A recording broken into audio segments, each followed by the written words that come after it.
निर्देशांक ज्यामिति में आपने फॉर्मूला पढ़ा होगा दूरी सूत्र, जो कि बहुत ही इंपॉर्टेंट हो जाता है। कभी कभार आपके एग्जाम में इसको सिद्ध करने के लिए आपसे बोला जाता है, तो ये पता होना चाहिए कि आखिर ये फॉर्मूला आता कैसे है।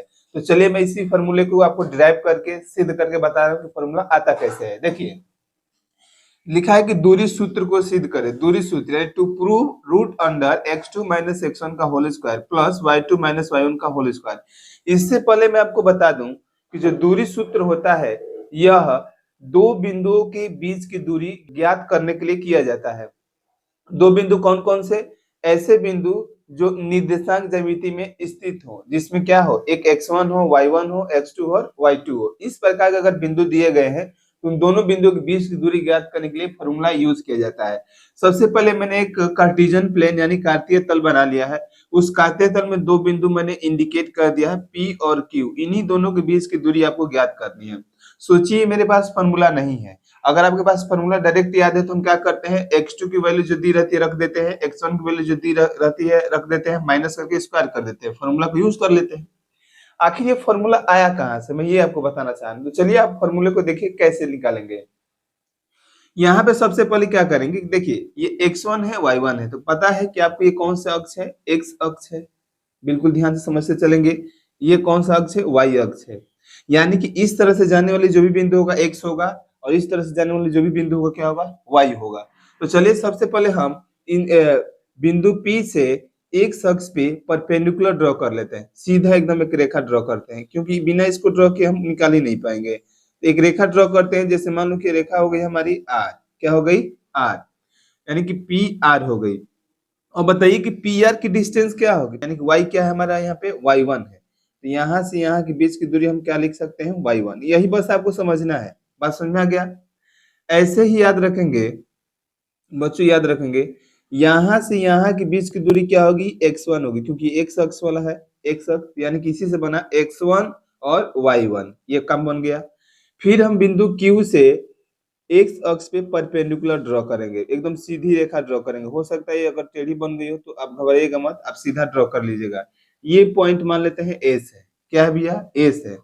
अब बताइए यहाँ पे x2 पॉइंट है, यहाँ पे y2 पॉइंट है। तो x2 क्या है, x2 बताइए, यानी कि ओरिजिन जो हमारा O है, O से लेकर S के बीच की दूरी है। तो चलो भाई O से लेकर S के बीच की दूरी हमारा क्या हो गई, x2 हो गई, क्योंकि इस पे जो भी बिंदु आएगा x1 x2 होगा। ऊपर जाएंगे यानी कि यहाँ तक जो बिंदु है इसको थोड़ा सा आगे बढ़ा लेते हैं। तो ये जो पॉइंट होगा यहाँ से ऐसे अगर हम टिल्ट करेंगे यहाँ से, तो ये क्या होगा, यहाँ से यहाँ के बीच की दूरी y2 होगा। तो हम कह सकते हैं कि ये जो दूरी होगी वो क्या होगी, हमारी y2 होगी।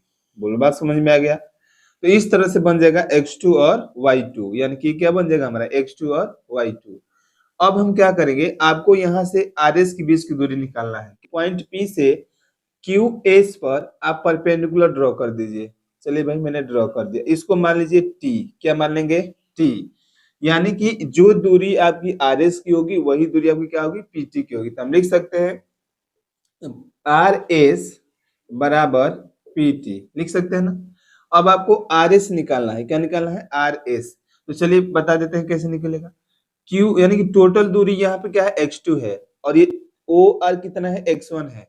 तो इतनी दूरी, इतने बड़ी दूरी में से अगर ये वाली हम हटा देंगे, हटाना मतलब इसको सब्ट्रैक्ट कर देंगे बड़ी वाली में से, तो क्या बच जाएगा, x2 माइनस x1, यानी कि ये हो जाएगा बच्चों x2 माइनस में x1। ये तो कॉमन चीज है, आप समझते हैं।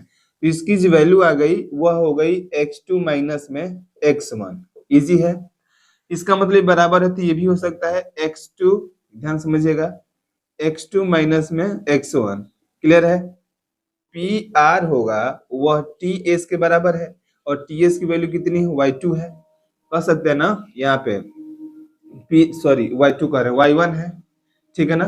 PT PR इक्वल टू क्या होगा, TS, ये छोटी छोटी लाइन, तो ये होगा y1 है। और आपको पूरा जो दिया है वो कितना है, QS आपको दिया है y2, कितना दिया है, y2।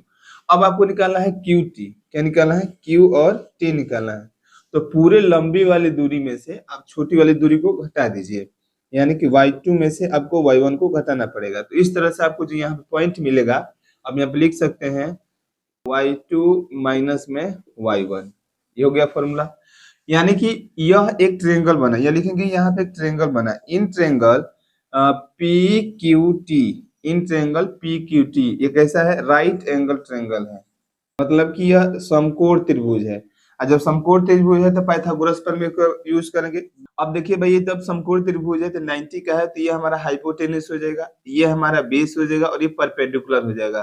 तो आपको निकालना है हाइपोटेन्यूज। तो कोण का स्क्वायर बराबर होगा आधार का स्क्वायर, आधार का स्क्वायर प्लस में लंब का स्क्वायर। इंग्लिश में लिखना चाहते हैं तो हाइपोटेन्यूज का स्क्वायर और बेस का स्क्वायर प्लस में परपेंडिकुलर का स्क्वायर, ये फॉर्मूला है। सारी वैल्यू फॉर्मूला में पुट कर दीजिए भाई।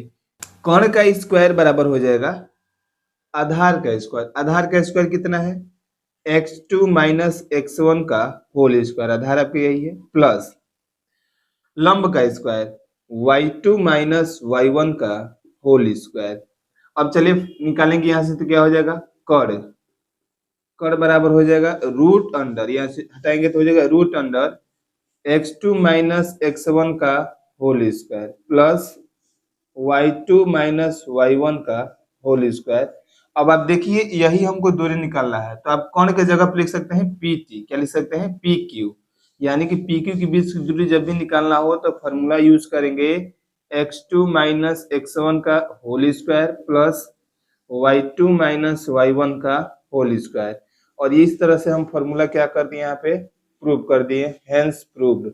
तो इस तरह से हम दूरी सूत्र का फॉर्मूला आसानी से ज्ञात कर सकते हैं। बड़ी बात आपको ये थी कि फिगर को आपको समझना था, तो आप वीडियो को पीछे करके 2-3 बार आसानी से इस फिगर को पहले समझ लीजिए, देन आप पाइथागोरस प्रमेय का यूज करके आप यहाँ से आसानी से पी क्यू की वैल्यू निकाल सकते हैं। उम्मीद है कि आपको समझ में आया होगा। तो मिलते हैं ऐसे ही जबरदस्त वीडियो के साथ आगे नेक्स्ट वीडियो में। तब तक के लिए bye bye, take care of like it, जय हिंद, जय भारत।